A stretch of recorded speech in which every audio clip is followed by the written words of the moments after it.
One storyline from last week that carries over into this week's game is getting that Crimson Tide defense to play for 60 minutes. Our William Galloway is live outside of Bryant-Denny Stadium with more on this and with more on the defensive player that showed he's ready for that all-around opportunity. William? Hey, Gary. Well, we all know the Alabama defense struggled down the stretch last year, and one guy that had to step up as a freshman was Christian Harris.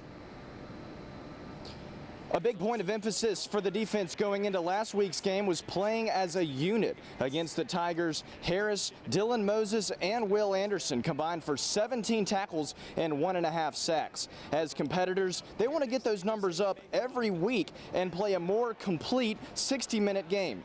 Harris says his confidence as a player has grown since last season, and part of that is due to the simple presence of Dylan Moses.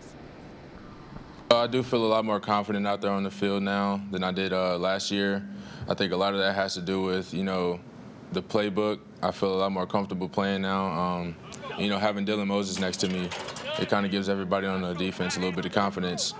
And, because, he makes all the calls for me. I just got to go out there and play football like I've been doing since I was 5. So, it makes things a lot easier for me. And, like I said, I feel a lot more confident. I can play fast and just show people what I can really do.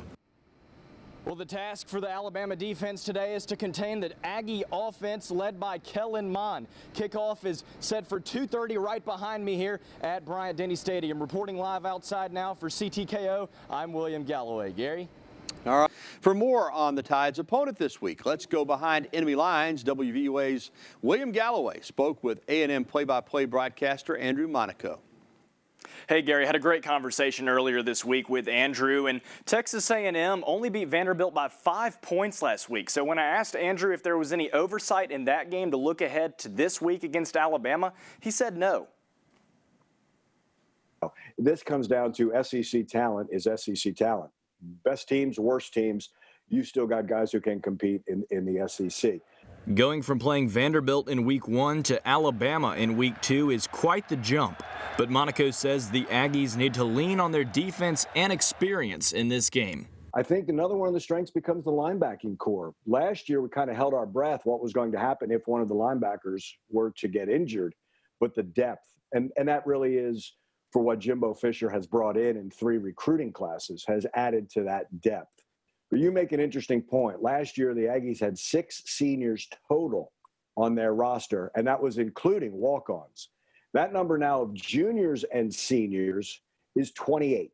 So I think that experience helps you navigate a 10-game SEC-only schedule. In terms of X's and O's, it takes a lot to stop this dynamic Alabama offense. But for Texas A&M, what they have to do is simple. Tackle. And I'm not trying to be funny here. Tackle, the initial hit, because Alabama will kill you with yards after contact. So good at that. They can throw the ball downfield as well. But if you don't make that initial hit, that 4 or 5 yard gain becomes 15 or 20. Offensively for the Aggies, it starts with Kellen Mond. Monaco feels that his experience against Alabama will help him. The understanding that Kellen's never shrunk in a big moment. So he has played in that stadium once. He has played Alabama 3 times. So I don't think the moment is ever too big for him. I think that's what the senior leadership does. Monaco says there's one key for Texas A&M in this game.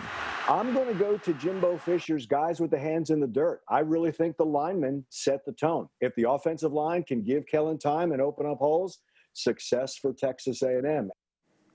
Now, Alabama has 7 straight wins over the Aggies in this series, looking for number 8 today. Live in the newsroom for CTKO, William Galloway. Gary, back to you.